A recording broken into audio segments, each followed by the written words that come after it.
Hello, you lovely people. Hi, you kindly folk. It's been a while since we last met. Our adventures left unwoke. We've got our maps and dice in hand and tales that still provoke. Together we will journey on, our laughter will evoke. Throughout the magic realms we'll go as friendship grows and grows. So hello, you lovely people, and hi, you kindly folk. Welcome, brave souls, once again to tonight's tale, a Halloween special. I am Kyle, your haunt master and spooky host for the evening. The banded broken carry heavy hearts, still haunted by the Feywild's shadows and the loss of Ortega, sacrificing himself to the elusive Nerebi. Now they must press forward, stuck but determined, into a darkness that whispers secrets and promises nightmares. But first, a recap of the previous session brought to us by the chilling Talus. We have lost much to the Feywild. Time, memories, and now even a friend. When we first encountered Nerebi, we knew it would be a challenge. Ortega had warned us, but we fought well against her, with each of us carrying a unique bit of strength to push us forward. Ortega's stubbornness, Tatiana's defiance, Ari's nerve, Parrish's resolve, and for a moment, somewhere in the wild mist, twisting thorns, and chaotic streams of magic, it seemed like we might win. And then we didn't. After enduring a brutal onslaught of physical and magical attacks, Ortega offered to stay with Nerebi if she let the rest of us go. And just like that, the deal was struck. We fought fiercely despite Ortega's words, despite Nerebi's agreement.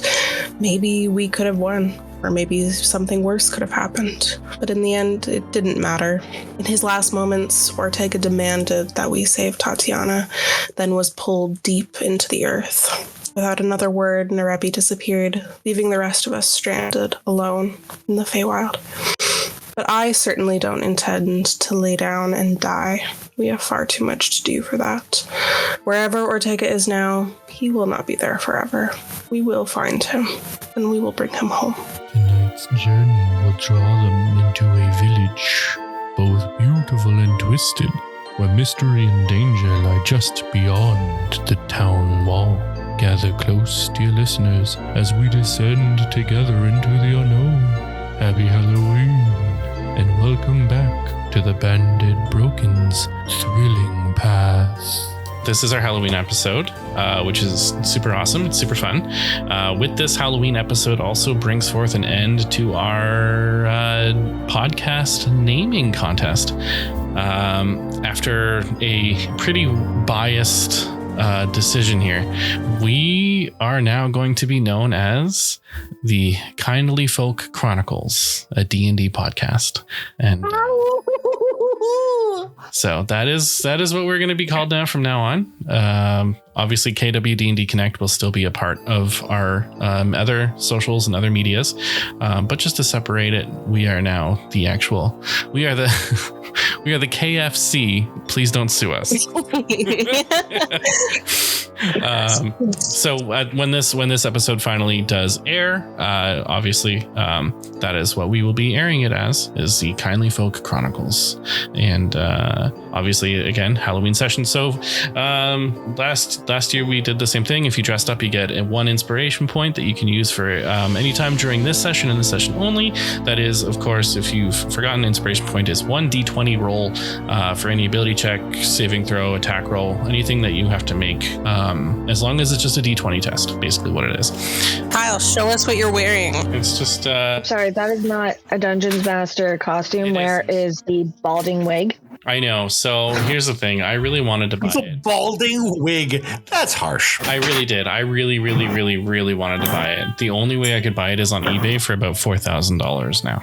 Oh my god, $4,000. Don't do that at all. Yeah, well, it was a lot. It was a lot. And their Spirit of Halloween had it on clearance this year, so everyone bought them this year, even though, you know, no one bought them last year. And the only size that they had left was from a teens youth size or teens small.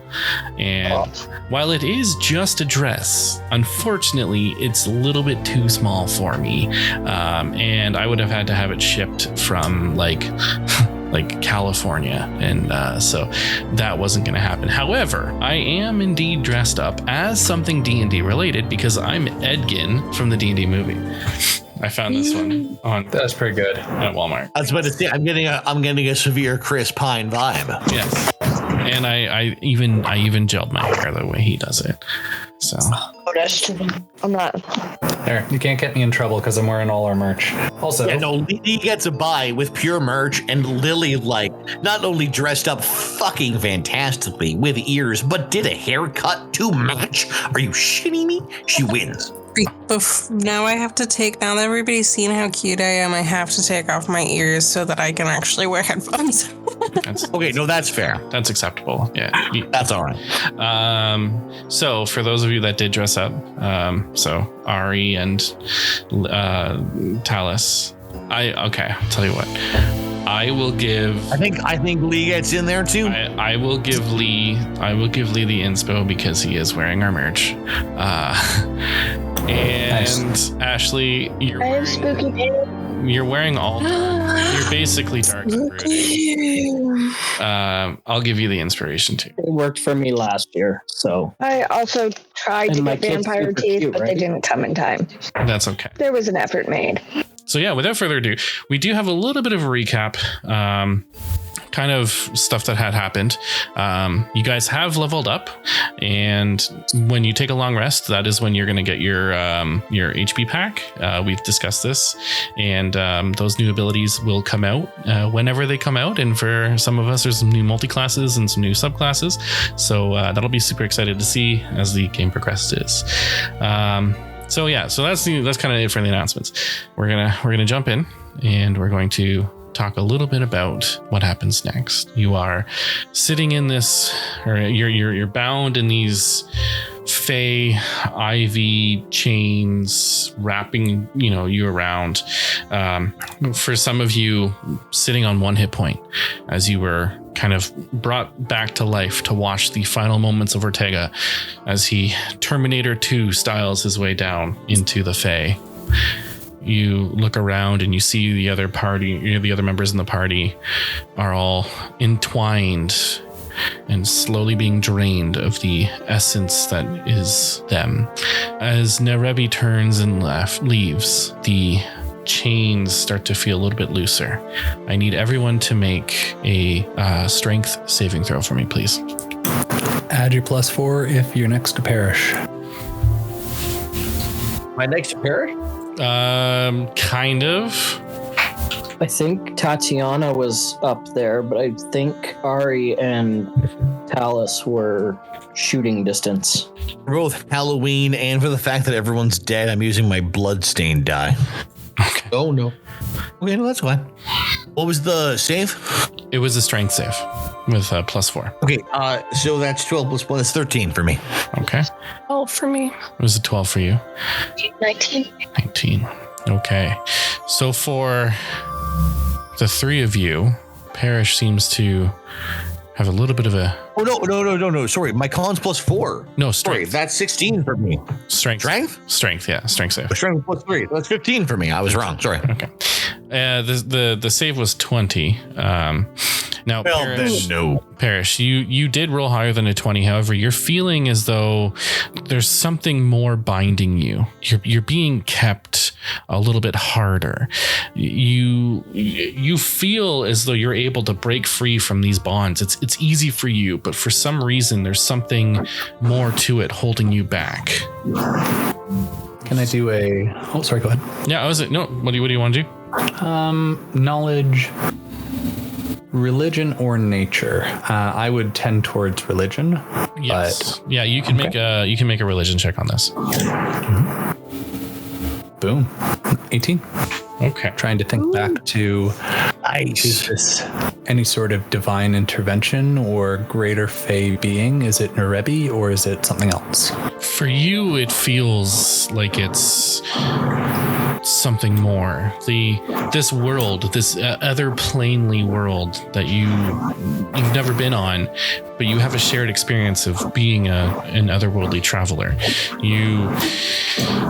You feel as though it's almost as if the Raven Queen somehow has a hold on you still, and the maybe Nerebi and the Raven Queen were in cahoots or something like that. You can't quite, with your role being really high, you know that it's not Fae related that you're struggling, but you can't quite make out why that is exactly. And you do feel as though there's some form of divinity that is holding you back. And you look around and you see that the three other are like struggling, and they are losing health, and they are starting to pass out. I'm going to pick up Ortega's walking stick that I had gifted him and attempt to attune to it and use its magic to kind of blast away, like slam it down. It can knock back enemies, but I want to try and knock back the vines and branches and grant healing. I'm sorry, I just got your message, Kyle. Okay. As I go, I was going to say, to attempt to attune to it is going to take a little bit too long. Okay. I'm going to, instead of reaching for the staff, being a little bit out of Parrish's grasp, reach inside myself and reach towards whatever conviction I have that granted me to come back when the god of death said no. And as Parrish struggles against the vines and begins to get to his feet, he's going to swear to himself and start speaking the words of his oath that he'd been holding in his heart in this time, that he will carry in this hallowed place in our time of need. I vow to the Feywilds, in the presence of my companions, I will hold no more weapons, so that I may always lend an outreached hand for those who offer theirs.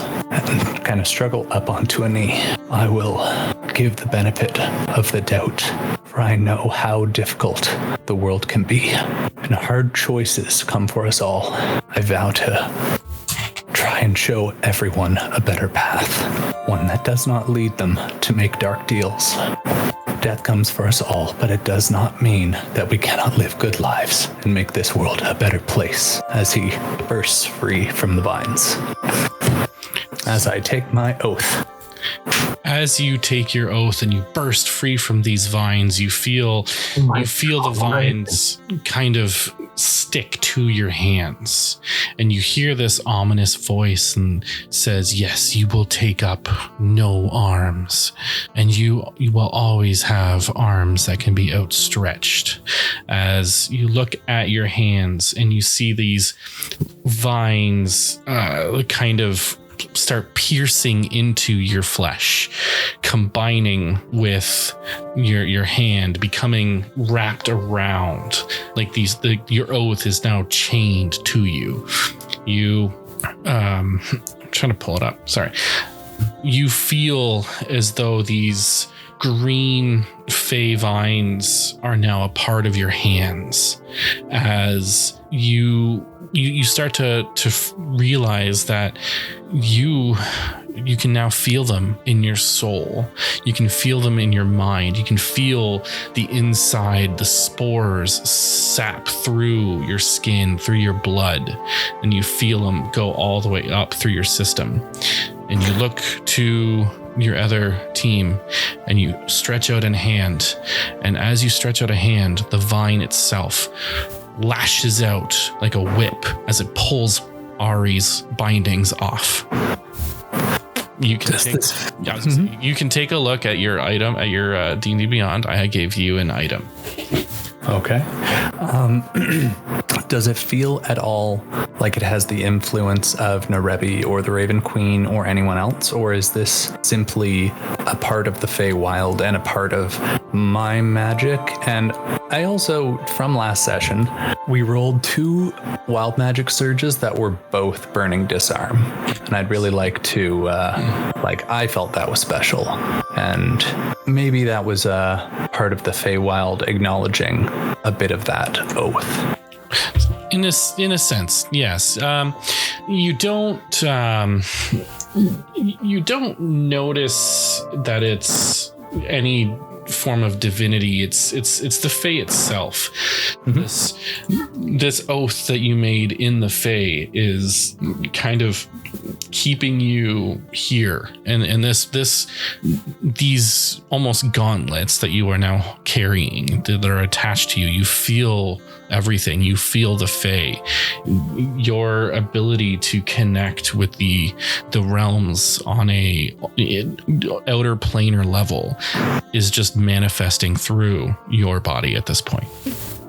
Very cool. So I will describe to you this weapon. It is not a weapon. I had to make it a weapon in D&D Beyond. You can take a look at it. You'll get the idea, and you'll understand where I was going with it. But for all intents and purposes, it is, it is part of you at this point. And so don't consider it like a weapon. You're not actually using a weapon. It is what it is. All right. Super cool, by the way. Thank you. You, as you, like I said, as you outstretch an arm and you're able to pull the bindings off of Ari, and you turn and you look at Tatiana and you're able to pull them off Tatiana as well. And as you pull them off together, they swing backwards and you're able to pull them right off Talus, as if you have these thorn whips in your hand. And as you finish pulling them off, they retract, and you feel them retract all the way into you through your body. I think Parrish, having never really felt at home in Shadowfell, and first coming to the Feywild and just being overwhelmed by the beauty of it, thinks to himself what Ortega warned him, to never accept any help from the Feywild, and immediately calling upon Melody Glimmerhoof, Duke of Song. He's glad that he was open. Does she remember to her name, help. though? She does not. No. He does not. I don't know if anyone remembers her name. I don't. She whatever she experienced is what Parrish experienced. But yeah, you guys know that she has a name, and you know that, but she doesn't know that. And I think he is just grateful for allowing himself to trust that when help is asked for, it will be given, even in dire circumstances. And let's get people healed up. Okay. So you guys are in this Blood Rose Grove. Tatiana is at this point basically salivating with this rose. She does have still a little bit of her sanity left. She is slowly running out of it, so you don't have a whole lot of time. I would say, like, technically speaking, you're running on maybe one more long rest before she goes insane again. And then until you can get this rose turned into the concoction that it needs to be turned into. But being in its presence, it is tame.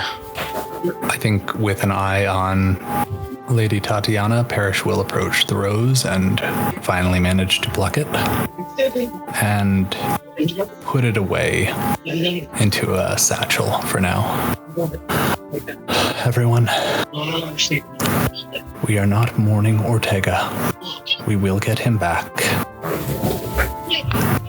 But we need to honor his last request to us, his last request for now, before we do that. And we need to find somewhere safe. Talus, do you know anything about the Feywild? Because I'm afraid none of us have been here before. Do we know if I don't know if it was a ritual or if it's some kind of magical potion or something that we need for Tatiana. Do we know if that we can do that here, or do we have to return to the Blood Hunters to do that? You have to return to the Blood Hunters. Okay. Yeah. Okay. Do I, being somebody who has maybe been to a different plane or something, would I know of anything to like look for in terms of being able to get out of the Feywild as somebody who has never been here and doesn't know anything? Make a survival or a nature check, but with disadvantage, because you really haven't been here before. No. Oh, sad emoji. That's a 10. 10. So, whilst you don't know what it's like to be in the Fae, you are knowledgeable, at least, that you can potentially try to retrace your steps, or you find some form of community or a village of some sort, and try to find the next way gate that you can get to. Unfortunately, the only person who would maybe have any more information could potentially be Tatiana. She has been to the Fae, just very briefly here and there, but nothing major, and definitely nothing alone to scout ahead or anything like that. I'm gonna kind of pick myself up off the ground and brush myself off and go, we need to get out of here, so guess we go back the way we came, or I don't know, follow the river. Maybe that'll lead us to a village. Tatiana, do you have any sense of how we might get back to your people? In a very harsh whisper, she is going to say, it doesn't matter. The Fae will only let us go if it wants to. It's forever changing. Haven't you realized that? And when you look at her, you're going to realize she's been, crying.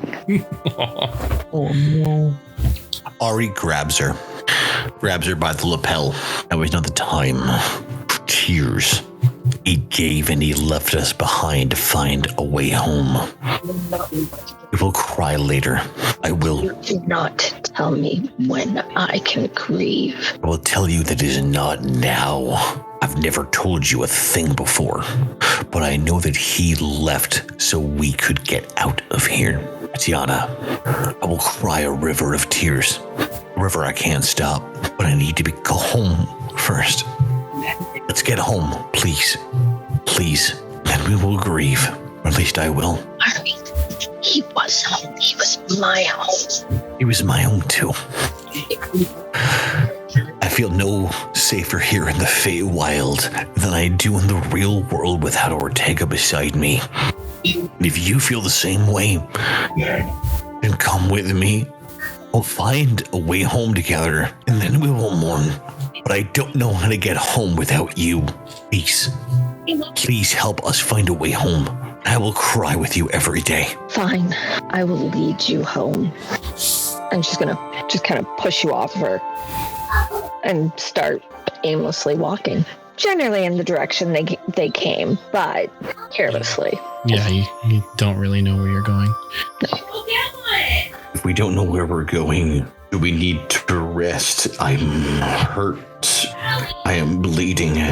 And I don't know how to not stop feeling the way I feel. Do we move forward together, or do we stop and rest? I look over to Parrish. And I say to him with broken eyes, I don't know how to move forward anymore. With a heavy sigh, Parrish will walk over and just give Ari a deep hug.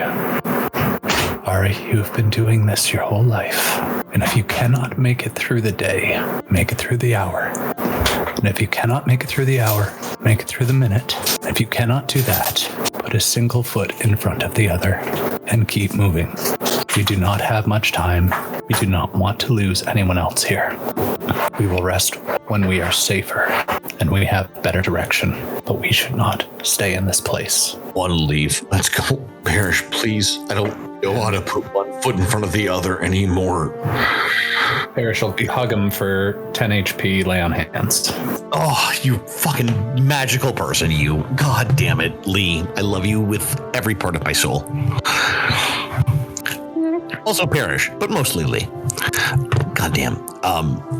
Artie is healed for what it's worth and holds on a little longer.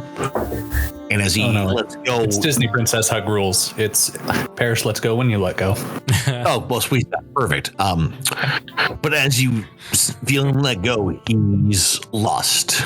And I look over at Talus. Talus, what do I see? And I look at you. I think you see someone who is shaken, but is trying really hard not to show it in that way that you can then tell because they're trying so hard to keep it together. She's like very locked in, is like looking around as if she's going to find the way out, hidden in the trees. Like she's just, what do we do next? Where are we going now? Artie looks to Parrish as he looks at Alice, and as he looks at Tatiana with tears streaming over his mask, and he just doesn't know what to do, but he wants to go with you.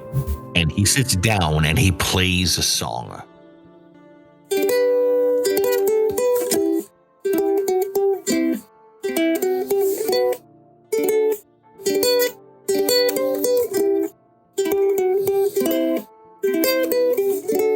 Gone, he's really gone. Now there's no one beside me for love and for her. He chose hell, and I don't know if I can defend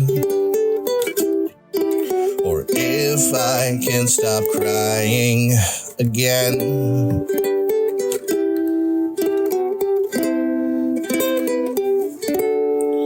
Lost in the Fae, there's no way to do this without him. He gave and he left us behind to pick up the parts to find a way home. But even there, I'll be alone.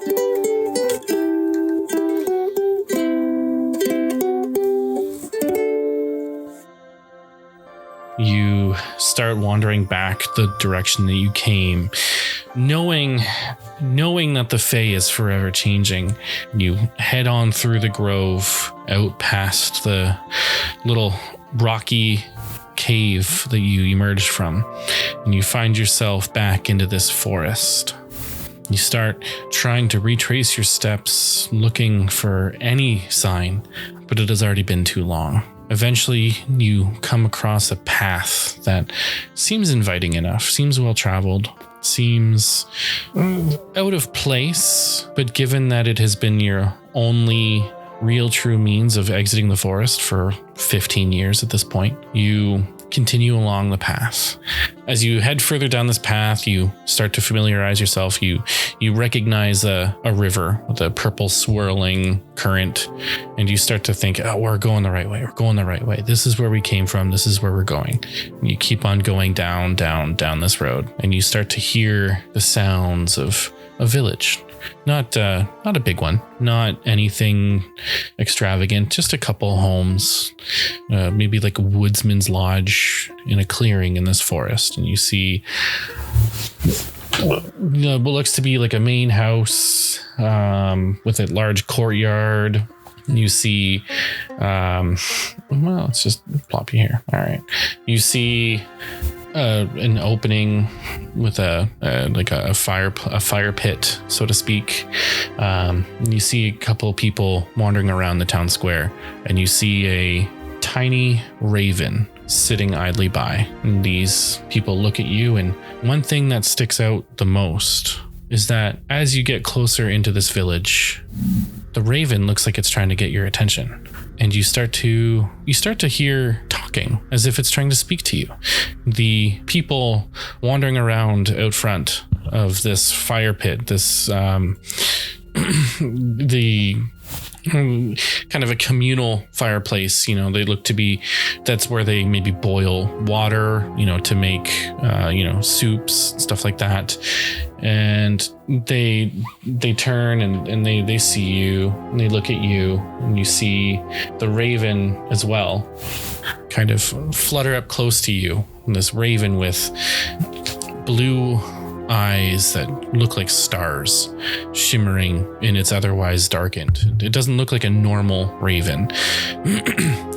And you hear this raven chirping, voices of children playing in the. You can hear them from all sorts of angles. And you stop and you look towards the raven. It seems to be kind of trying to really get your attention at this point. I need everyone to make a perception check. Wow, that was so bad. I rolled a 2, which with my perception is a 6. 23 for Parrish. Still not good. 24. Okay. I'm starting to think that by wearing a giant face mask, an eye covering, and a hat, I might miss some things. You might. You very well might. Interesting. That's okay though. Talus, you even with your super high perception, and Parrish with your knowledge of ravens, you're able to deduce that this is no ordinary raven. Parrish, something is off about it. Something more than meets the eye. And you all stop finally after it gets your attention. And it starts to speak to you in a broken tongue. This is the first raven you've ever heard talk. Parrish, it resonates with you, but you don't feel connected to this raven as part of the matron of ravens herself. This is Fae. This isn't Shadowfell. What do you guys do? Everyone, we have found a village, and we should treat it and its people, denizens, with kindness and respect, but please do not separate. Ortega was probably right, and probably had a lot of reason to say never to accept help from anything. But help is something that we need to seek. We just need to be careful of it. And he'll take the buddy system. Then the buddy system sounds like the right thing to do.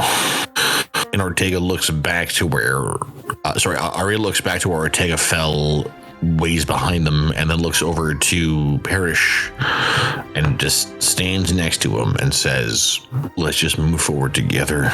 No one goes alone. Looks over at Talus, looks over at Tatiana. No one goes alone.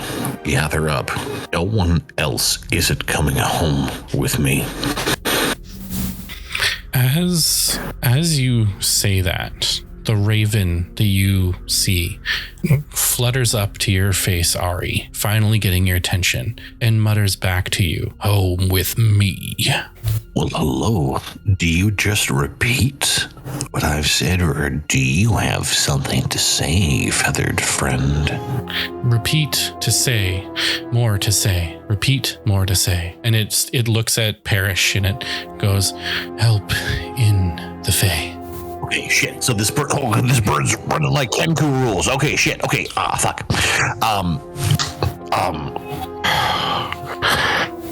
Ari looks over to Parrish, Tatiana, and Talus, Tatiana, and just says, I've heard of creatures like this in my time, and they will respond back with things that they know from us. Otherwise, their language isn't something we can see or hear or know. I need your help. I think that this bird has something to say to us. Unless, and he looks at Parrish just broken, unless I'm just out of my mind. The raven repeats again, help in the Fae. Help, Fae. Help in the Fae. More to say, repeat, or more to say, help in the Fae. I think relying on this bird's help might be the only option we have at the moment. Do either of you have any ideas? Is there something more we could say to it? Provide it with more words to communicate? communicate. Help. More help. Communicate. Alice is gonna lean forward and like come close to the bird and say, do you need help from us, or do we need to help you? We need to help you. I guess I would say that in tell. We need to help you. Help us. Help in the Fae. Help us. We need to help you. Help us. More in the Fae. You know a way out. Way out. Help in the Fae. A way out. Help us. Help us. Help us. Show us. It flutters and lands at Parrish on his shoulder and kind of pecks at what looks like, some holy symbols. And in another voice, you hear, cursed, cursed, cursed, cursed. Help. Show more us. Cursed. Parrish will take out his very large tome filled with names. He would normally record what the final rites were, the symbols of the gods, etc. Now, many of them were the same pantheon for halflings, elves, humans, but he has information on many of the gods and enough to draw in the symbols of the darker ones he wouldn't want in his book. Trying to give the bird options if there's any particular god that caused this curse. Doesn't look like it has been cursed from any divine origins. Perhaps a more direct approach then. Parrish will just write out the alphabet and pull pages out, big letters, and let the bird start directing based on that. It looks through, it kind of like, you see it like as its head cocks and tilts as it's trying to like look, and you see it says, help, curse, help, help in the Fae, curse, curse, cursed, help, cursed. And it starts pointing out like what it might be, like spells or something, like some divine spells. This creature seems to have a lot more intelligence than it's leading on. Anyone have time with animals? Why don't we have a fucking druid? Did you say that out loud?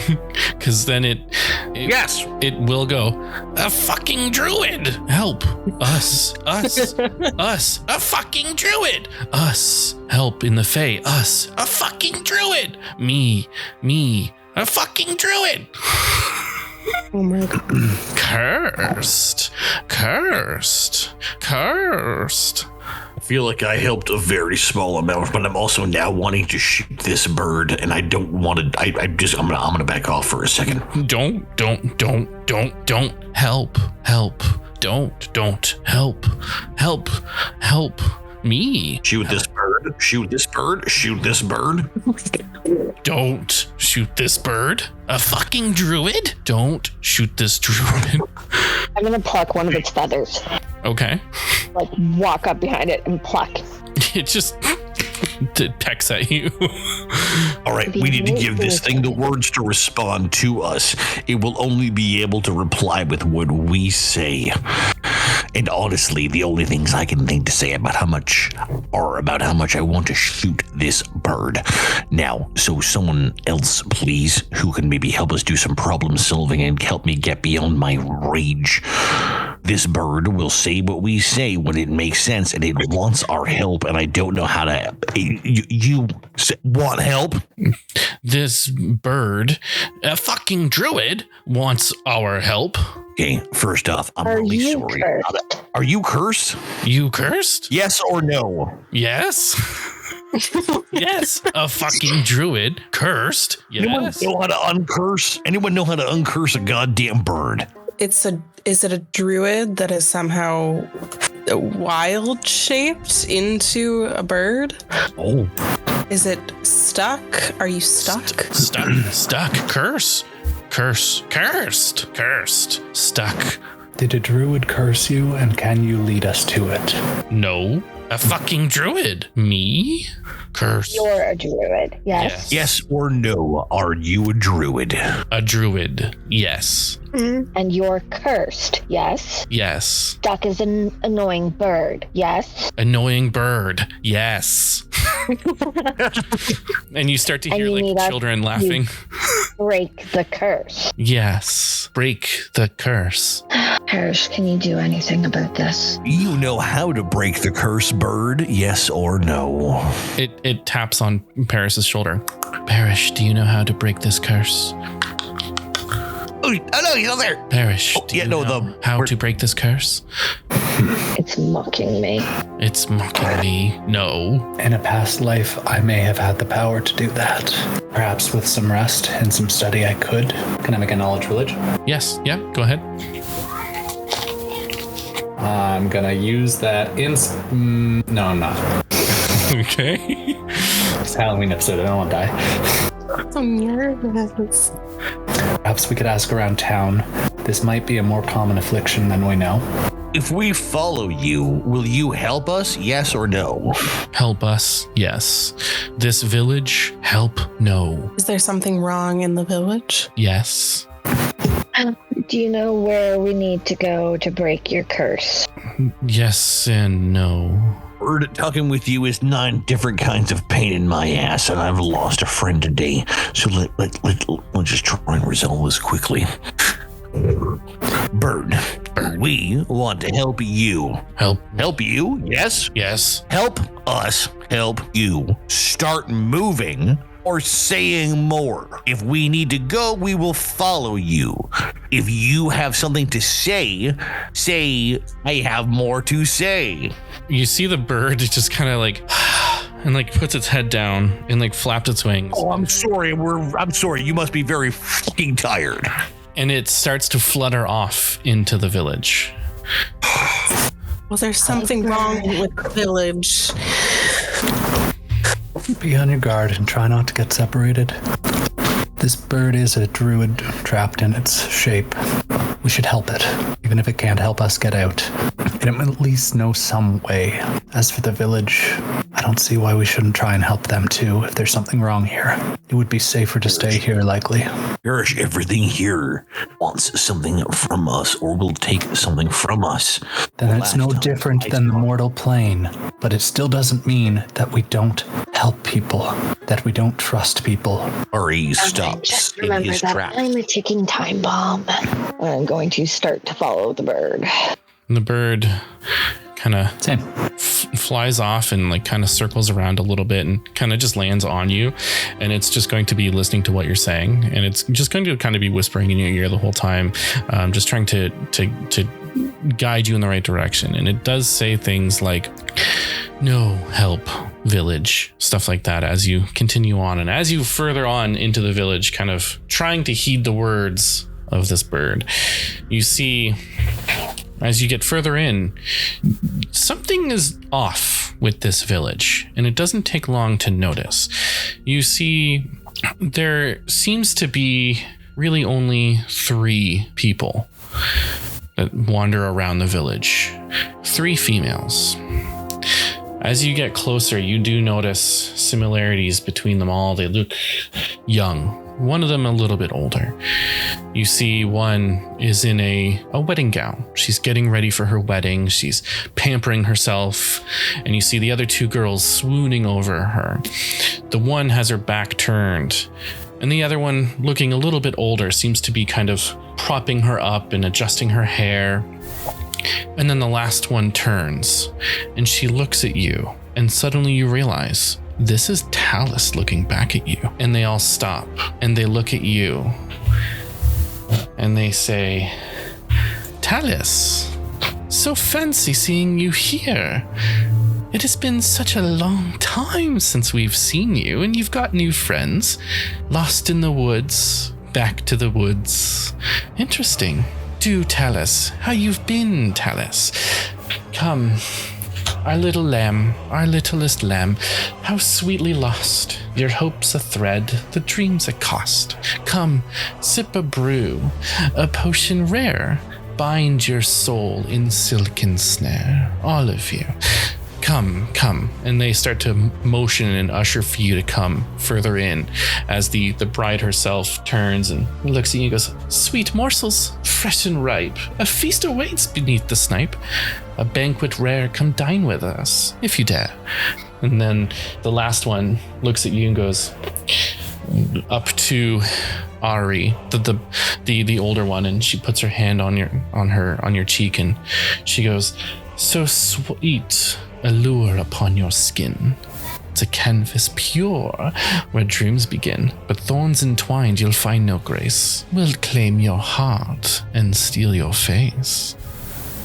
And then she just kind of like walks away from you, and her hand flicks as you feel yourselves all drawn towards the center area. Well, shit, the bird was right. I am so scared and have the weirdest boner right now. Oh my god. Okay, I'm sorry. One of these women has my face. One of these girls has your face. Okay, which one? Wait, Sorry. Yeah, what? And, sorry, which Talus face? Her current one or her other one? Yeah, which Talus face? Her beautiful. Alice doesn't know about the other one anymore. That's true. Her beautiful one. That's right. The only face that she remembers. Okay. And do I recognize either of the other women? No, you do not. Make Freak out, dude. make a history check. Oh my god. What would I add to that? Nothing. Not smart. Oh, it's a 17. Okay. The bride and the older one look eerily familiar, but you don't remember why they look familiar. I'm like seriously bolt after them. I'm just going straight in. I'm following them. I want to know what's going on. Parrish would like to try and fight the compulsion. Make a Constitution saving throw for me, please. Or actually, Wisdom. This is a Wisdom saving throw. Make a Wisdom saving throw. I would like to do that. 25. Okay. Parrish Who needs to make the wisdom saving throw? Just for people who are trying to resist this. I don't think Ari's trying to resist, actually. I think Ari's so sad just resisting anymore. This is... Or, I don't know, like, I'm not sure how it would feel to Ari, but, like, if it's sneaky enough, yes. If it's something that he would recognize as trying to impact him, he would do a save. So this is interesting because right now you're trying to resist the allure of the village itself. It is calm, it is enticing, it is quaint, it is quiet. You're drawn to it. You know, you're trying to resist the charms of these girls, and Parrish, you are able to do so. But the village itself is just drawing you in. There's nothing that you can really do to compel it. It's not a charm. It's something more. Tatiana, I see you rolled a 16. Kind of the same thing. You're able to resist the girls, but the village itself is just too good to pass up. Then, sorry, go ahead. And the raven, you hear it kind of flutters around, and the one that looks like Talus kind of grabs it and pulls it down. She looks at it, goes, Sternness, have you been talking to our new friends? You know, once I feasted on Talus's grace, her laughter lost and her beauty's trace. And she looks at all of you and she goes, now you, all dear children, you shall be my meal, and I'll carve you whole with joy, and I'll steal. And she looks at Sternness, this bird. She just kind of throws it towards you. It flutters its wings and kind of flaps, and you see it goes, no help in the village. Cursed. Cursed. With my successful save, would I have been able to cast protection from good and evil on myself and lay on hands? Yes. Yeah, I would say you're able to do so. Yeah. As he, Parrish digs deep within himself, sees his companions walking forward, either from a curiosity and longing to know, or just sadness of loss, and does his best to not harden himself. He steels himself. He fortifies. He knows who he is, and that gives him strength. Okay. We'll come back to what changes for you in just a second, because it might change a little bit more for them as well. So we'll come back to that in a second. love Parrish so very much. I'm sorry, I had to say it out loud. Just a second, I'm done now. I'm good. Just like, Jesus Christ. You see around this fire pit that they've been boiling water and stuff. You see Sternus kind of flutters over, and he seems to be standing on something that doesn't seem to quite be there.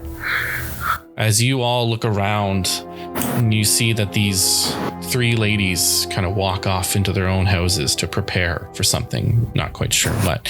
You're all drawn towards this area, and Sternus kind of starts tapping at something that is not quite there.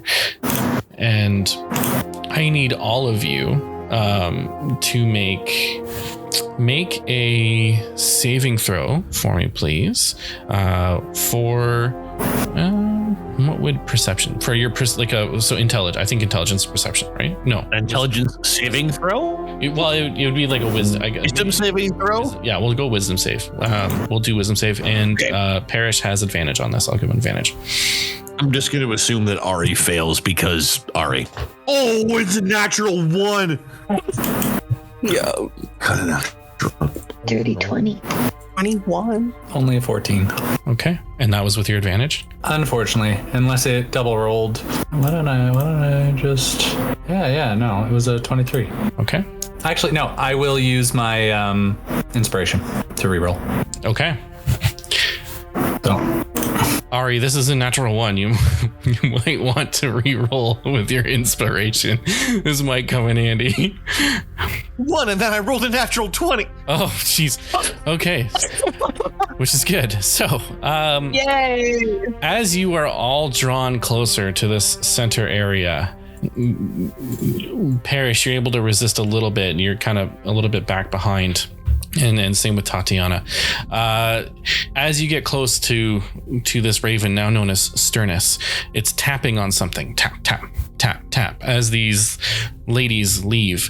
And as you get closer, you feel this blast of energy take over. And in a flash, like a flash of dark green light, the entire village before you immediately changes as poof, the entire village turns decrepit and ancient and rotted, and you see that Sternus is now actually sitting on a witch's cauldron. For those of you that got less than 15 on that wisdom saving throw, if anyone got less than 15, you are immediately charmed by the witches, and you take 7 points of necrotic damage as you just this wave blasts through the entire town, immediately destroying it. It was as if it was an illusion all along. And you see Sternus now not as a raven. Niall, would you like to introduce your character? Oh. Standing before you, a massive 2 feet tall, standing on the edge of this cauldron, you see a black raven-like humanoid, very scrawny, looks very lengthy for a short folk, and he's got a black cloak draped over him, but the bottom of it looked like it fades out into stars, and he has a staff in his hand with a small little white orb at the top. He's got some brown strapping that's got where it meets more strapping, it's got blue buckles, and for those of you that would like to see. Very cool. Oh my God. He's just a baby. He's just a baby. Sternus looks up, and immediately you just see him say, "Sternus needs a moment." And he puts his hand up to the top of the staff, and blue stars burst out of the top as he takes a moment to read a quick omen. And he goes, "Sternus, that's good folks." We're sorry we were mistrustful of you, Sternus. And Parrish is gonna ball his fists, because not cool. Sternus is gonna look around the party. Sternus, you see what he's been kind of poking at, and you see that it is a witch's cauldron, but beside the witch's cauldron you see something that he seems to have been able to grab. In the in a moment of hesitation or attempting to escape in some way from this thing, he's holding a piece of paper ripped from a tome, possibly a witch's recipe book of some sort. And you see that it's a poem. And the poem reads, "To free a familiar's soul from plight, bring together tokens of night, blood of a betrayal, shade of fear, tears of sorrow, and a claw most dear." Ingredients. Ernest believes so. Want to throw those in the chat for those of us who can't remember things? Yes, I can put it in the chat.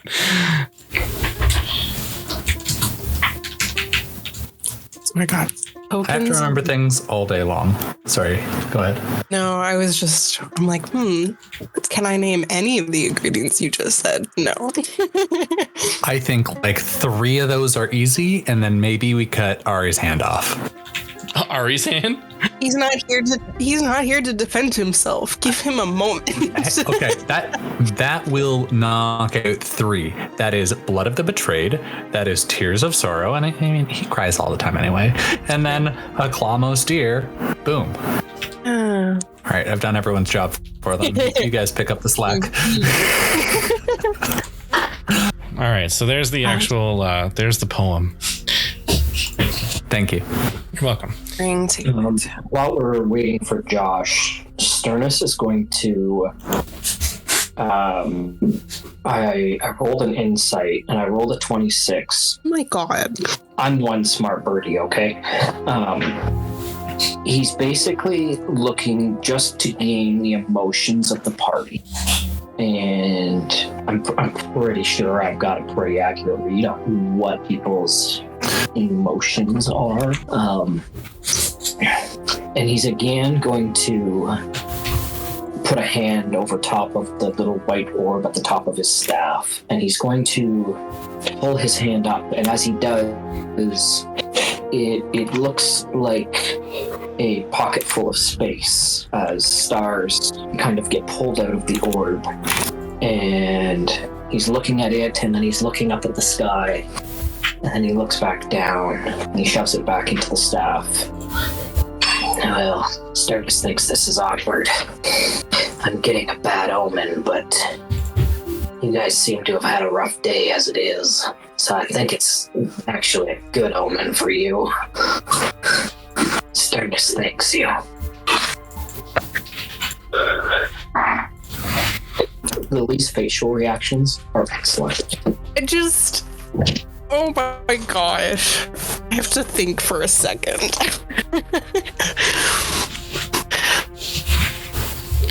You see, you look around the town, and in its decrepit, horrid state, you realize that these witches had disappeared into their houses. You see one of them start to come back out from the largest one. She's the one that kind of looked like Talus. She now reveals herself looking slightly less like Talus, but still haunting and in that state that Talus was in while she was in the Betrayer's Rise. This version of Talus as hag-like in appearance. And she finally comes over and she talks to Talus in a hag-like demeanor. She says, "It's been a while, hasn't it, Talus? Little puppet. Do you miss your skin, or do you enjoy the new one we gave you? We see that you've gotten it back, so how did you do it? How did you reclaim what we took from you and so thoroughly enjoyed? Can we take it again? You look delicious as usual. That little girl lost in the woods. Lost in the woods again. Alice is going to... There's like this moment where she just freezes, and then she pulls on anything that she can find, whatever magic she can touch in the Fae, whatever energy she can draw from her patron. She's going to pull on anything, and she's going to just push out, and she's going to try to blast this witch with the most powerful magic that she can summon in this moment. Oddly enough, you do not feel Saigon's presence at all. When you entered into this village, you went beyond her reach. This is from before she came to you, before you made your pact with Saigon. This witch has way much more control over your body than you realize. And as you go to blast with as much eldritch energy as you can muster, she puts her hand up and she goes, we made you. We broke you and made you again. Don't think for a minute that we can't do it again. And this time, you're in our real home, aren't you, dearie? Go on, tell your companions just what happened that day. We do love sharing that story. It's the one I'm you, of course. We truly miss you. You could always come back to us. Stay with us. Ernest loves stories. Happened that day? You killed me. You took everything from me. Oh, I wouldn't say we took everything. Just matters of the flesh. No, you took everything. You took my body and my future, my past. My family is... Do you think that I could go back to them after what you did to me? You took everything from me. And she's gonna reach for that energy again, just like on instinct. Like, it doesn't come up, and she realizes that she's alone and doesn't have the thing that protected her. She's just gonna start panicking, and like everything just... She takes your hand and she holds it, and you try to resist, but you realize you were powerless over her. And she brings you in close and she says, "That's what happens to little girls that get lost in the woods. Consider it a lesson learned.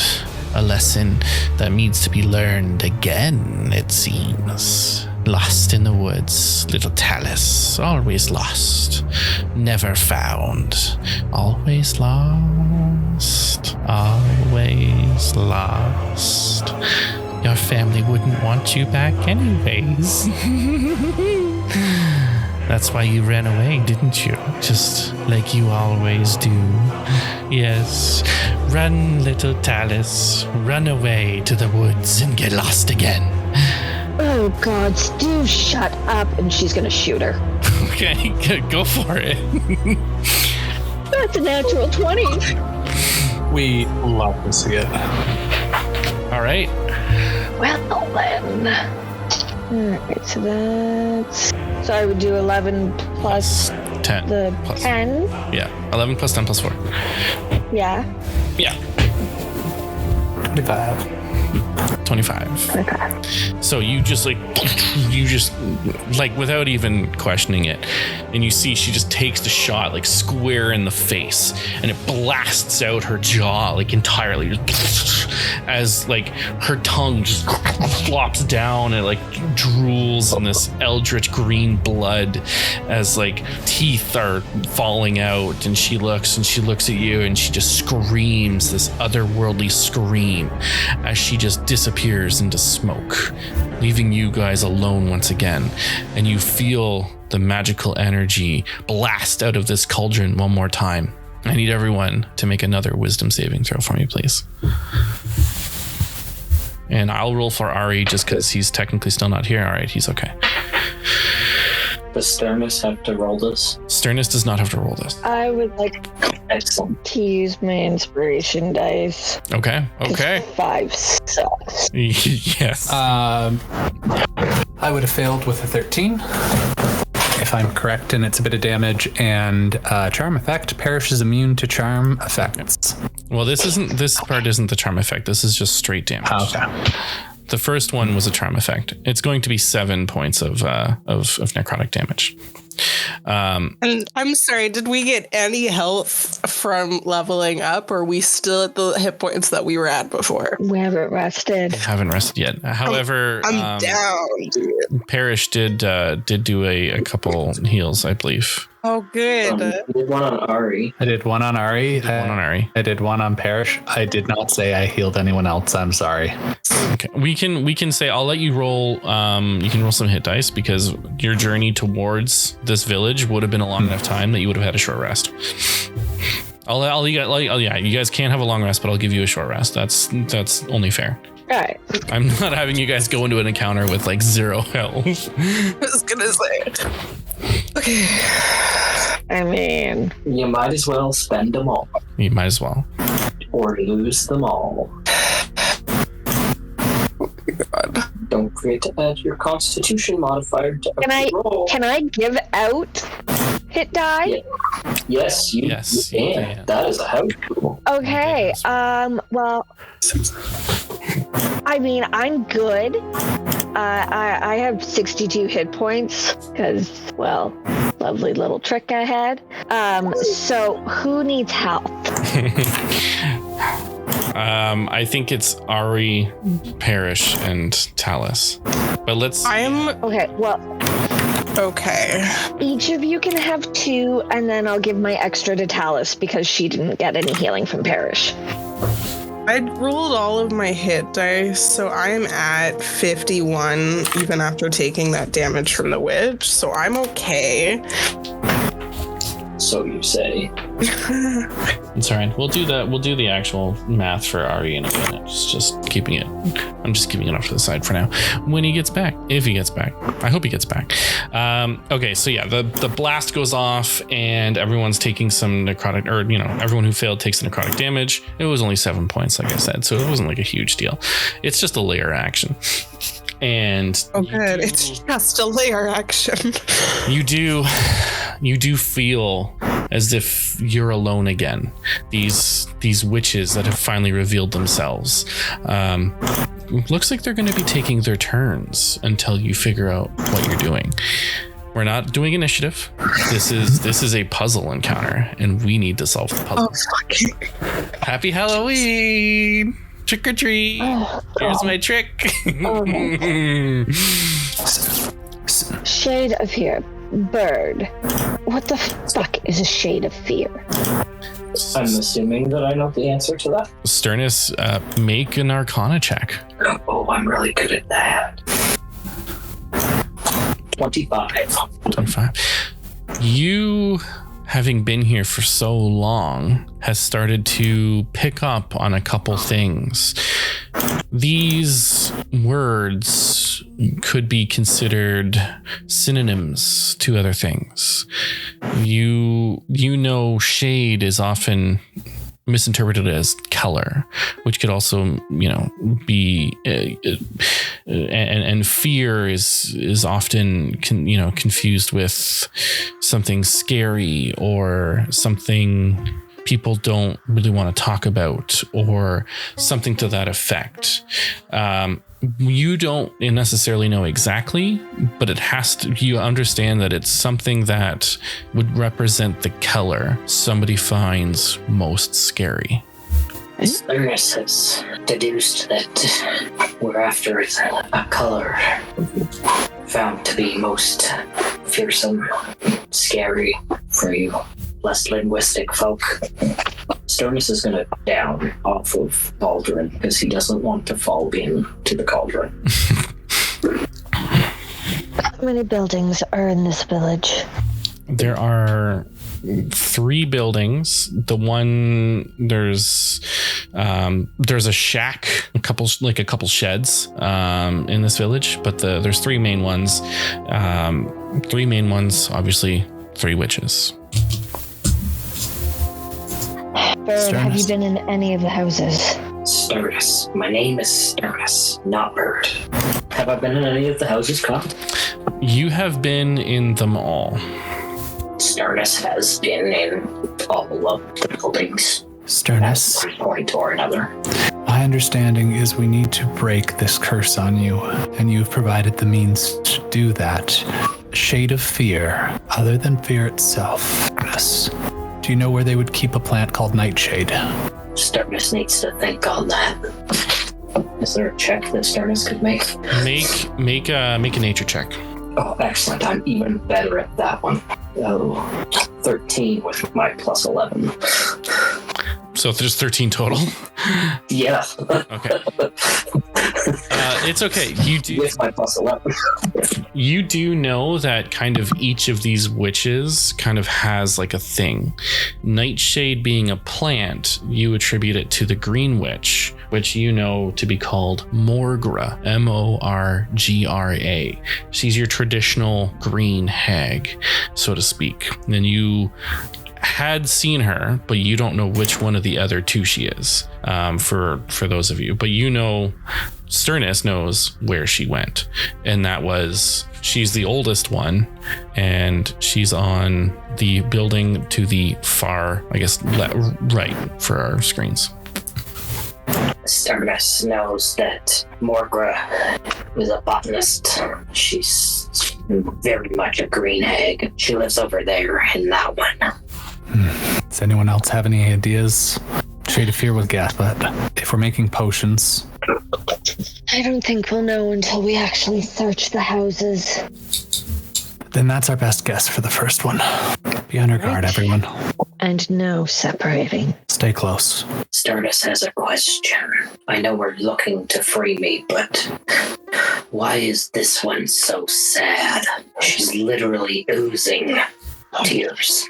Tatiana. It's none of your business, Bird. I'm gonna start walking towards the building. Okay. Stardust knows what Nightshade looks like. He'll go with her. Yes, you would know what Nightshade looks like.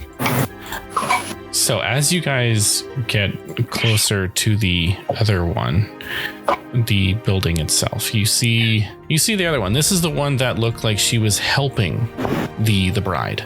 She's the oldest looking one, and now you see her in her hag form as she's just tending to her bushes and her plants. And she turns and looks at you, and you see this woman, sunken cheeks with pasty gray frayed rotted hair, with vines covering her skin and this green skin, and you see these yellow piercing eyes as she looks at you, and she says, "Oh, welcome to this tapestry woven with anguish and pain, and of course we are the thorns in this heart's domain. Come no closer, I know what you seek. Nightshade shall not be yours, for death you reek."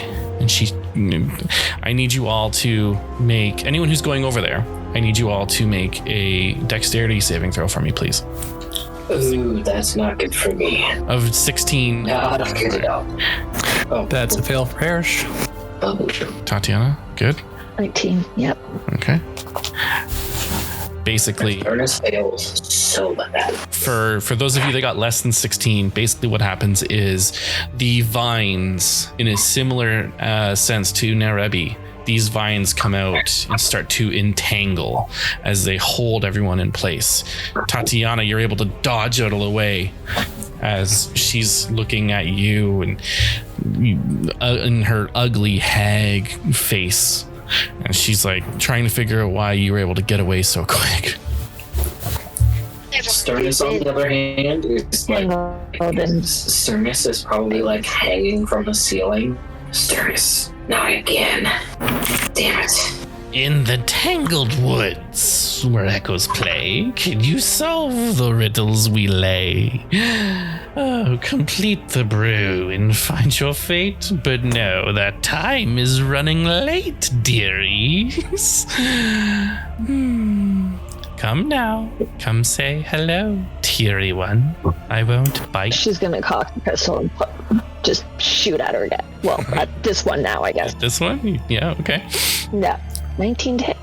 19 would hit, except she is able to cast shield as a reaction. As you see basically it's like a thorny shield kind of comes up and grabs the bullet, and she goes,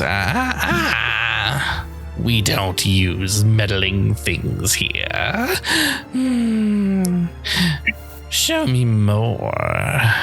For everything you do, I could maybe learn later when I've eaten you, like we did with Talus. Ooh, you're a delicious one too, aren't you? Yes, you are. She cackles away. Who's closest to me? Right now, Sternus and Paris are close to you, but they're restrained. Sternus is looking around, trying to deduce where the nightshade might be in this botany of herb. Yeah, you know where it is. It's you don't have to make a check. You know exactly where it is. If you can get free, you can go grab it.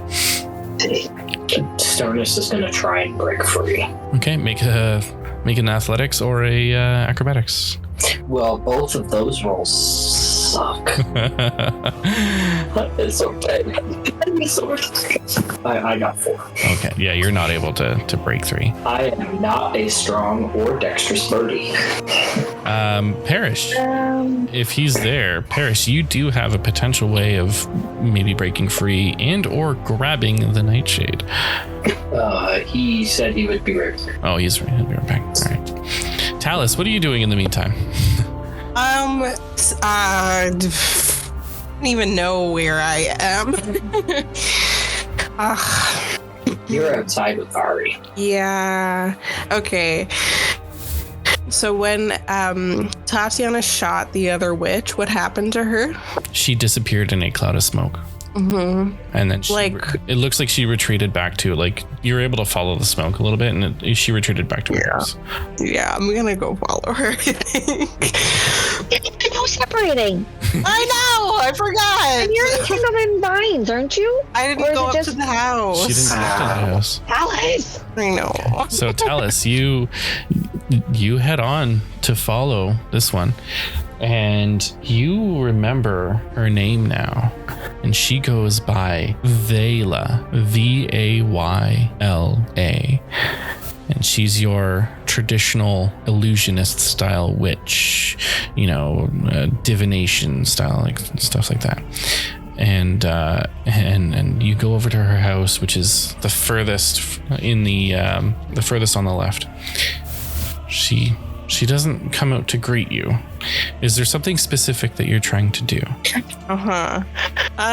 Probably. I don't even think Talus is thinking about the ingredients right now. I think I would love to, if she hasn't come outside, I would love to approach the door and see if I can go into the house. Okay. You're able to do so, and you're met with this crackling fireplace, and you see a smaller cauldron bubbling above it, and you see she's just standing there looking like you in your hag form, and she says, "Oh, Talus, we never did have to or get to have tea together. Do you mind having a sit? Maybe I could tell your fortune if you're going to stay here a while. Spoilers alert. I already know what your fortune is. I already know your future. I forged it, didn't I? I won't sit, but you can tell me if you'd like. I know when you die. day. And it's sooner than you think. I'm not going to ruin all the fun, of course. You'll have to find out yourself. You're lucky, though, because I do know one thing. It makes me sad, of course. You see, I know that you're leaving me again. And I don't really like that, but the leaves, they're never wrong. So what is it? What do you want, dear puppet? Why have you come to tease and torment me so? You stay or go. You're going to go, and that's fine. I'm not going to stop you. But I could certainly try, can't I? Yes, you could. Talus is going to walk right up to her and get as close to her as she can and just stare at her face. Look very closely. It's not. And she's going to reach out and actually go to touch. It's not my face. Not any more than this is my face. I was somebody else once, before all of this. Yeah. You took that from me. We birthed you, if that's what you mean. Yes. You were an adorable little elven child in the woods. Oh, yes, I remember it like it was yesterday. We ate you, and from inside, we gestated you, and all three of us gave birth to such a beautiful, darling little half-hag. Yes, we gave you your name. Yes. It was a beautiful day for us all, and she goes up to you, and she takes a little lock of your hair. She puts it up to her hand and her head, and she rubs it on her skin, and she just pulls it off, and she knows that it's not going to actually hurt you. She goes, "This is for me. Mm-hmm. Now I can always talk to you. We have so much time to get caught up on." And in your head, she says, "Take what you want. Seeing you was a treat for me. I'm not going to stop you, and you're going to take sternness with you. But just know, I will always be in your back pocket, puppet." And I'm going to take a step back and going to grab the first thing that I see. Anything that I can hold in my hand. Make a sleight of hand check. Oh, 24. Okay, all right. You're able to grab one of her like pre-brewed tea. It looks like it's in like a jar, and it looks like it's crying as you walk out, and you hear on the way out, "Think of me, I'll think of you every day, and I'll come visit, don't you worry. Next time I won't be so kind. Make sure you let me in. Goodbye, dearie." Tatiana, trying to grab this nightshade. What are you doing? Oh, I am angry.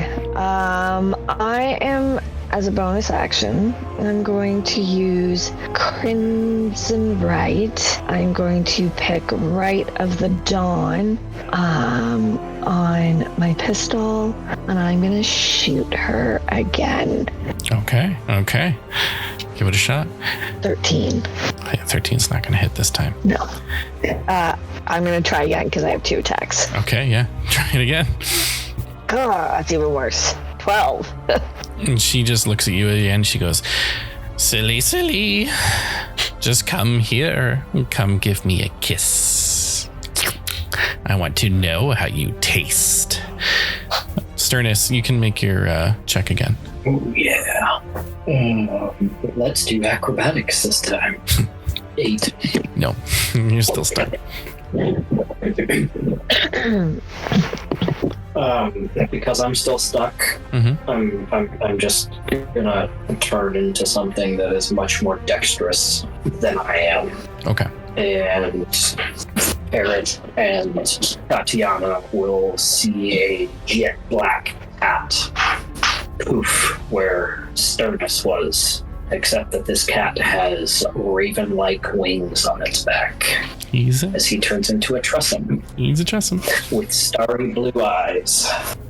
Tatiana, you see that Morgra is, she's kind of like going with the flow a little bit, and she kind of raises her hand and she starts like petting these like rotten plants, and you just see she like kind of goes down and you see the thorns just like hack at her skin, and she stops at one and she looks at it and goes, "If you want it, come and take it." She plucks it. She puts it on her mouth. Well, I'm just going to keep trying to shoot her. Go ahead. Now, Crimson Right, can I just use that as often? It's just, you don't have to use it. Yeah, It's okay. just on. You just have it on. It's just, okay. I was going to say, because it doesn't have a little box for me to tick. And I don't think I've actually used it before. You should be using it all the time, but I digress. Yeah, I know. I have it, but... All right, well... Keep trying to shoot. I'm just gonna... Oh, nope. That was that one. That's a natural one. Open that one.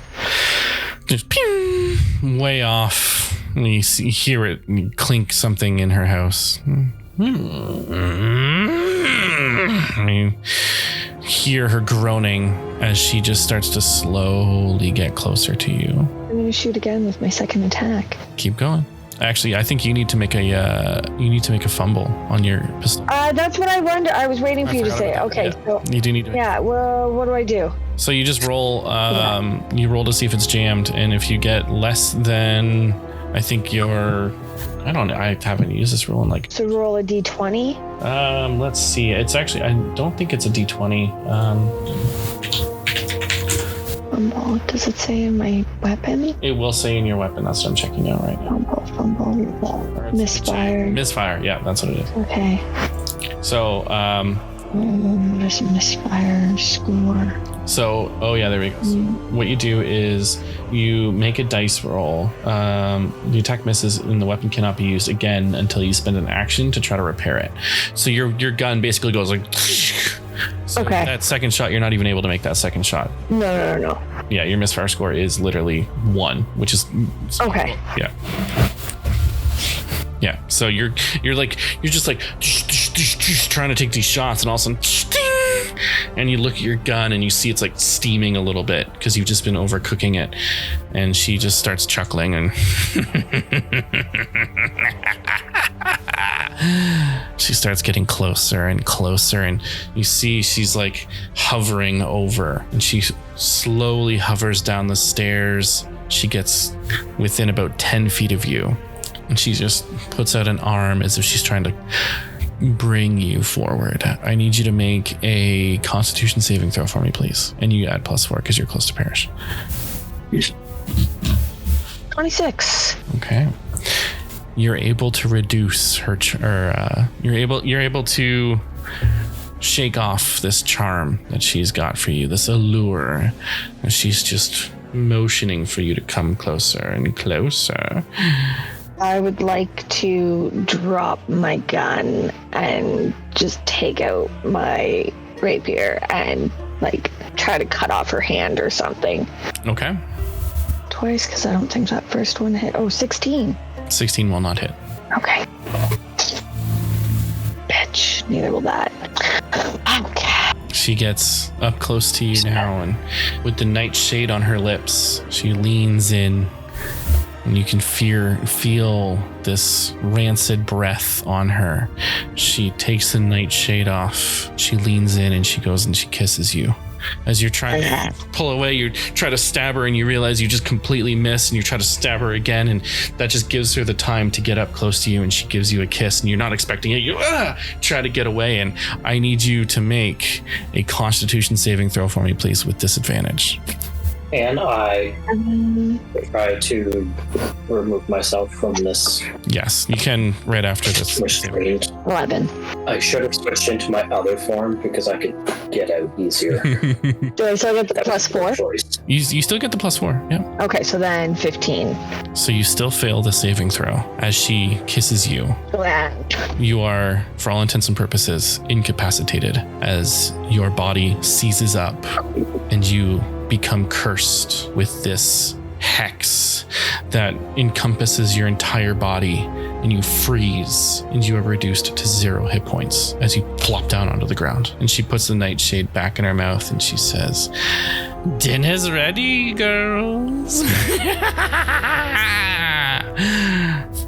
Sternus rolled a 17 to get out of That will, the restrained condition. you're able to get out of the restraint now. Excellent. Sternus will immediately remove his Tressum form and turn back into his Kenku Raven form. Okay. Can you see Morgra And sitting there all crepidly like, and she starts to try to like undress Tatiana. can I blast her in the face? You can try. You have disadvantage, but you can try. Oh man. You are still bound to them, so everything that you do is difficult. I rolled 16 twice. Okay. What is the attack that you're trying to do? I guess. Oh, I hold down my staff, and out of the top little white worm shoots a guiding bolt. Oh, guiding bolt. Okay. You fire a guiding bolt off at her. You I'm assuming, have more than a +4. I rolled a 16 to hit, 15 to hit. So yeah. Oh man. Check the. I rolled 15 radiant damage. Okay. This radiant energy just blasts and lights up this whole thing as she takes this radiant blast, and you feel that it does more damage than it's supposed to. And she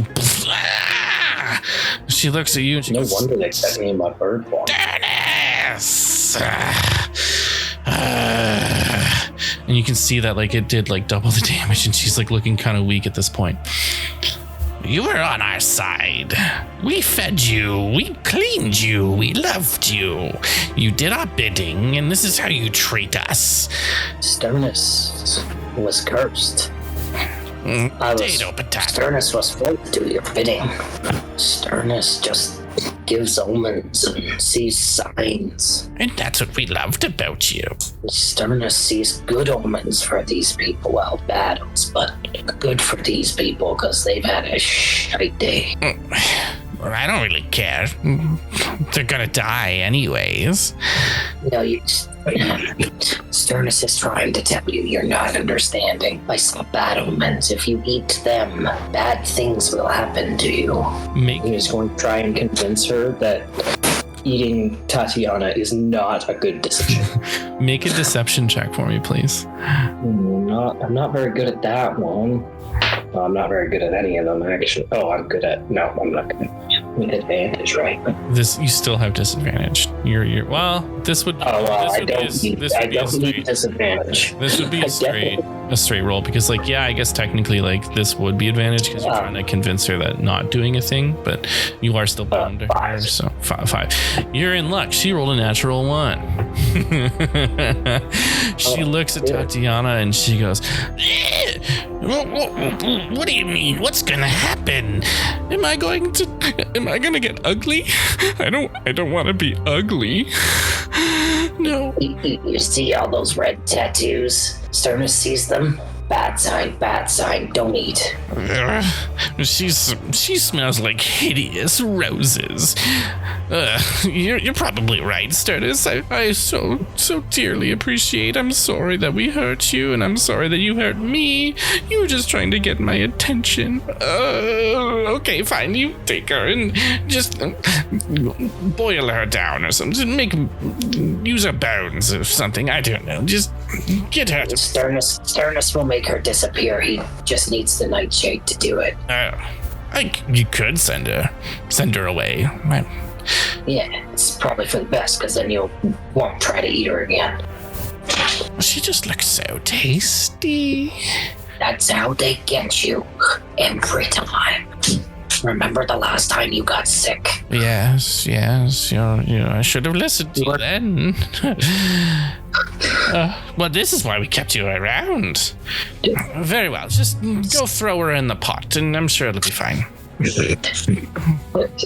Sternus is going to quietly begin to drag Tatiana towards the door and then walk back in and just hold out a little clawed hand for the nightshade. She takes it, and you see like one of the entangling roots kind of take it from her and bring it to you. Just be quick about it. It's fine. Sternus has never led you astray. And Sternus will pocket the nightshade and start to drag Tatiana out.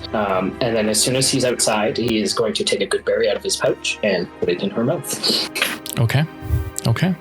That's 2. You have 2 of the ingredients. We got 2 more to go. 2 of which you already have. Much healing does a good berry give me? What? It makes you, it stabilizes you. You get 1 That's good enough. and Sternus is going to look down at you as you taste a very wonderful fruity sensation in your mouth as you just see a little clawed black hand moving your jaw up and down to crunch on it. And he goes, Sternus saved you from the hag, Morga. Oh, God, that thing kissed me. And She was gonna eat you, but I convinced her to. Also here. And he hands you the nightshade. She apologized to Sternus for shooting her in the face with a blast. It was really funny.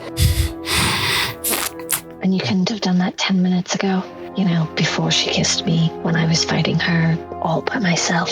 Sternus is kind of bound to the hags. Sternus is cursed. Remember the curse that you're going to remove off of Sternus. Fine. I can get you home if you can get me out of here. Where do we find the other ingredients? Talus is gonna limp up to the cauldron at this moment, and she's just gonna walk over to Ari and drag him out of the pile of thorns and just start slapping his face. You awake? Are you awake now? Hello? Okay, great. I got this. Here. Oh my god. All of that hurt so much. Tea? It's crying or something. What's crying? What are you? What? The tea? It's. Your tea is crying. Mm-hmm. I get you another glass. I'm just what is? We're looking for ingredients, Ari. Join the program. Trying to. Was just covered in thorns and a bad internet connection. So that said, I'm happy to find ingredients that I can help you find if we are doing things in good faith from trustworthy sources. Well, if that's the shade of case. fear. Thanks to So you've got something, and Tatiana, Talus, you're saying that your tea isn't, I don't know, crying enough? I'm sorry, should I make fun of it or hurt its feelings? What was I'm looking for the piece of paper. Tears of sorrow. Oh, tears of sorrow. Is this it? Here. Sternus looks and nods. Yeah. Oh, Parrish, are you awake? She's gonna start slapping him too. Apparently both you and I needed some slapping awake because you and I were both not here for a minute.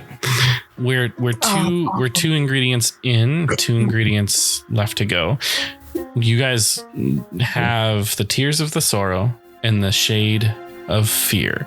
You still need the blood of the betrayed and a claw most dear. What about the tokens of night? These are or is that what the ingredients are? The port. Okay. Yeah. If something. I thought we were also looking for tokens. My apology. Sorry. I don't know how are we gathering this? Is it in a bowl? Are these different people's hands? How are we gathering these ingredients right now? Right now, there's a cauldron in the middle. That's kind of where blood you were. The blood of the betrayed. Ari cuts his hand and lets him bleed into the cauldron. I think that counts. Wait, before you do. Okay, so you got me at this point. Parrish will take out the long, very sharp knife that he has in his pack that he keeps separate from his cooking tools, and very quickly cuts Ari's hand. Kind of grabs the wrist and cuts. Looks him dead in the eye and says, "I am so sorry. We will mend it, but we have to get it right if this is our guess." Sorry. Ernest thinks you should just put it in the cauldron. Then I'll heal him 1 HP. Okay. As the boat drops into the cauldron, you see it kind of steams and it turns red. Sternus, make a Arcana check. Oh, I'm good at those. Maybe I'll be good at this one. No, you're a Kenku. I am a Kenku. Oh, of course you're a goddamn Kenku. 13, Kyle. So you've seen the witches brew cauldrons, brew potions many times before. You know that when it boils red, that means that the order is done wrong. The order has to be done right. Make a with that history check. You know, typically speaking, that it's an item from them first, not from someone else. Sternus knows that you're doing this all wrong. It's not supposed to boil red like that. You have to do what the hags give you first. You have to follow the order on the ingredients list. They have to give us something or we take something. Technically speaking, Definitely running out of reasons not to shoot them all in the throat, larynx, face, or beak, depending on which hag or which being I am considering at the moment. If it needs to be a given item from the hags first, perhaps we were wrong. If blood of the betrayal or blood of the betrayed is the first item, perhaps our guess was wrong. You want my tea? You could. You want me to just? And I'm just gonna open the jar and I'm gonna dump out not all of it, but some of it. It starts to boil green. And that's a different color. When you hear its volatility, like, you know that something is happening. Is the nightshade in it yet? Not yet. No. Well, Sternus received this nightshade from Morga. I should put it in the cauldron. Just a bit. Might get the order wrong again. I rip it in half and I put half of it in the cauldron. Starts to kind of change its volatility, but it stays green.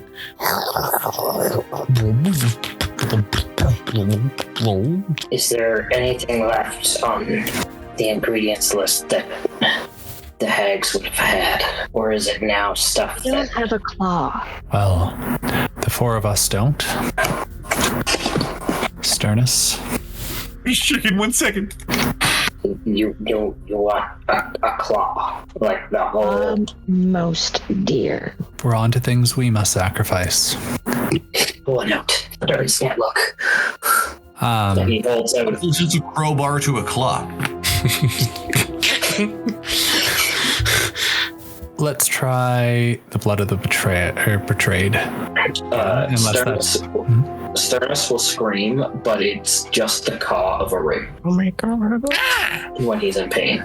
Let's just maybe take one of his talons first. Claw and talon's pretty close. You know, and we have established that it's subjective. Mm-hmm. So I think we might get a technicality here, but it's worth it if you can keep the hand. Just rip one out already. Are you even sure it's actually a claw? Oh my I mean, Like, I'm a raven. Shade of Fear ended up being Nightshade. Unless you have a better idea. We still have one more person to search. Sternus That's needs true. something. Can Sternus make an investigation check or something to see if he can deduce another meaning for that line? yeah, absolutely. Go ahead. Make your investigation check. 25. So interesting. I told you, I'm not strong and I'm not dexterous, but I'm many other things. That's great. You take a moment to really think about the whole entire poem. And the poem is to free a familiar souls from plight. That's the first sentence, a familiar. You're able to think, I was the familiar. You were bound to them to free yourself. And the last thing on the ingredients list was the claw most dear, meaning it has to be something from Sternus. It has to be something from the familiar. Just while we're mulling it over, Why don't we try the feather I plucked? good idea. And I hold it up. Should we get the blood of the betrayed first? And Parrish is going to prick Tatiana with the knife. Ooh. Yeah, blood doesn't drop out of her. Oh. It's worth a try. Really, Sorry, I would have known that. Right? You just took my 1 HP and I fell to the ground. Yeah, we pile her in the cauldron. That's yeah. We'll I go just with like Ari. literally, you poked me and I went ka-dunk. Or I'll use the rest of the blood on the knife from when I had cut his hand. Ari's hand is still outstretched, and he looks at you as this conversation is moving on, knowing that he's part of this. If there is blood of the betrayed, it is his to be shed, and he's okay with you shedding it. As you put your hand over top and he slices your hand open, you watch the blood as it starts at the thumb and drips all the way down to your pinky, and one drop and it hits the bubbling, boiling cauldron, and the drop of blood changes it to a purple as it vibrates the whole entire thing. Very volatile. Things are adjusting, and it goes green again. Working. Sternus takes his staff and he's going to point it at his own claw, and he's going to let me double check my spell. Yes, you are going to just see from the white orb on the end of the staff as he points it at his hand that he's got on the edge of the cauldron. A white mote of light hits it and breaks off his middle claw talon. Okay. And it will drop into the cauldron as he wishes he could flip someone off, but he can't. Just as you let go and you watch that claw drop, you see the third hag start running towards you, trying to prevent everything from happening. But as it drops, this swirling volatile potion starts bubbling, and then it starts to swirl, and it starts to resemble something that people have seen before. Get in the cauldron. What? Jump in. The portal opens as all three hags now start running towards you, trying to prevent this from happening. You guys have to make a dexterity saving throw for me, please. Is there a way that I can do a dexterity saving throw while aiming and shooting them in the face? You can, but it would be at disadvantage. Okay. Kyle, why do you keep doing saving throws that So my that was an old 18 character could do that my as a new saving character throw? cannot do? And a disadvantage, that is a 18. Okay. So Okay. Ari, Sternus, and Lady Tatiana all have +4. And sorry, it's a what saving throw, boss? It's a dex save to basically Dex jump. save plus Yeah. 3. So for either a 21 or a 20 dirty. Okay. What did Sternus get? With the +4, Yeah. 5.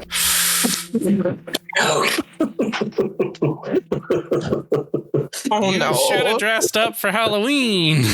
Except for Halloween. I'm